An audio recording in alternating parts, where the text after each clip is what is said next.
little too loud. But here's the secret. Your brain actually listens to what you tell it.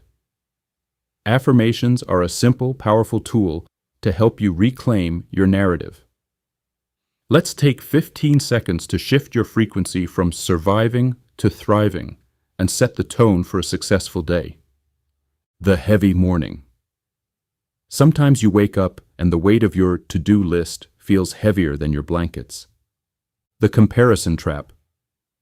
It's easy to feel behind when everyone else's highlight reel is playing on your phone. The quiet doubt. That nagging voice that asks, "Am I actually getting anywhere?" Even when you're working your hardest.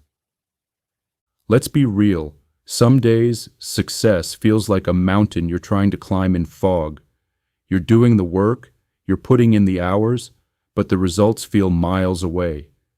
It's exhausting to stay motivated when your inner critic is on a loop, telling you you're stuck or falling behind. That mental fatigue, it's the biggest barrier between where you are and where you're going. We all have days where the inner critic starts getting a little